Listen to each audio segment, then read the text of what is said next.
Há quem pense que os documentos de fé da Igreja Presbiteriana, que não, obviamente não substituem a Escritura, nem diminuem, nem acrescentam, nem complementam, mas contêm a doutrina bíblica. Há quem pense que os documentos de fé da Igreja são como camisas de força, que aprisiona a Igreja e mata a Igreja. Na verdade, o que mata a Igreja é falsa doutrina, não é doutrina verdadeira, não.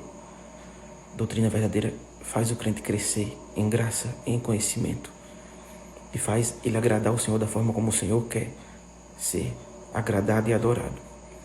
Na verdade, isso é uma grande ilusão. O que Deus detesta é um culto falso, com elementos que ele nunca instituiu. E isso mata a igreja. Os nossos documentos de fé não são uma camisa de força. Veja, para o ladrão, uma casa bem protegida é um problema. Se o ladrão está dentro de uma cadeia, lá tem grandes paredes para impedir que ele saia. Do meu ponto de vista, os catecismos e a confissão de fé da igreja não são camisas de força, são muralhas de defesa para nossa proteção. São espada, escudo, armadura, paredes, fios de proteção, câmera e alarme. O grande argumento, que na verdade é microscópico argumento, é somente as Escrituras. O crente chega e diz assim, olha, a Escritura é suficiente. A gente diz, amém. Não precisa das confissões de fé que os mais capazes, eruditos, espirituais, reformados da história produziram. Não precisa disso. Isso é um engano e uma mentira por várias razões. Primeiro, todo mundo tem uma confissão de fé. Todos, de qualquer denominação. Todos têm um padrão de pensamento do que pode, do que não pode, das doutrinas que são verdadeiras e daquelas que, se você nega, você não é um cristão. Então, toda a igreja tem uma confissão de fé. A nossa está escrita e publicada. Ela é muito melhor do que confissões de fé que são ocultas na mente. Por quê?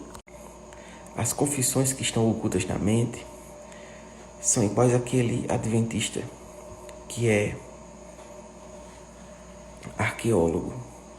Na internet, ele está lá, você não vê uma heresia na boca dele. E vê, se você for atento, você vê. Mas assim, o cristão tradicional não identifica e diz, nossa, isso é um irmão em Cristo. Mas ele crê em todas as heresias adventistas. Mas publicamente ele não fala. Ou seja, o grande perigo, todo mundo tem uma confissão de fé, só que algumas pessoas têm confissões de fé ocultas na sua cabeça. Tem gente que tem confissão de fé, eu acredito em pastora. Tem gente que tem confissão de fé, eu não acho que não precisa crer na Trindade para ser salvo. Agora, uma coisa, essa confissão de fé está na mente da pessoa, outra coisa está escrita para escrutínio público. A primeira vantagem de termos uma confissão de fé pública é que qualquer pessoa pode analisar isso. A segunda vantagem é que nós temos a nosso favor a maior produção dentre os eruditos de maior prestígio na história da Igreja Reformada, todos dizendo a mesma coisa acerca da nossa doutrina. Nós temos essa vantagem histórica. Veja, qualquer pessoa de qualquer denominação está dentro de uma tradição.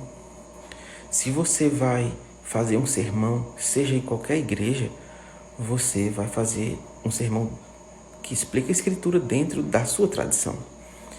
Em que sentido eu estou dizendo isso? Eu não estou dizendo que a Escritura é de múltipla interpretação e tem várias verdades nela. Eu não estou dizendo isso.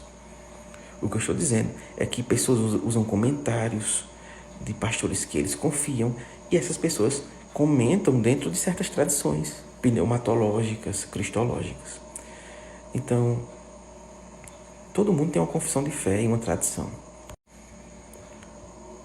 O grande problema das pessoas que são presbiterianas e não são confessionais, veja, um confessional não é melhor do que um não confessional diante de Deus. Mas o problema dos não confessionais é que eles correm um risco enorme de fazerem várias coisas que Deus não gosta. Por quê? Porque eles não têm conhecimento disso. De produzir um culto que não agrade a Deus. Porque o problema não é ter tradição, porque todos têm. O problema é sua tradição ser contra as Escrituras. é a sua ação ser incoerente, sabe?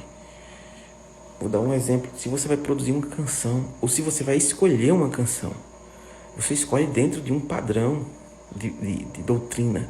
Isso vem de uma tradição eclesiástica, doutrinária. Todo mundo tem uma tradição, todos têm uma confissão de fé.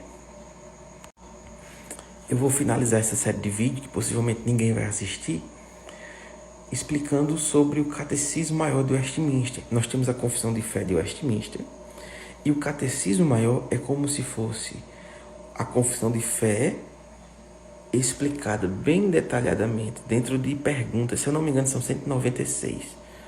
Então, aquelas perguntas, quando você lê a pergunta, a resposta é a referência bíblica, então você está tendo todo o conhecimento do que está por trás da produção da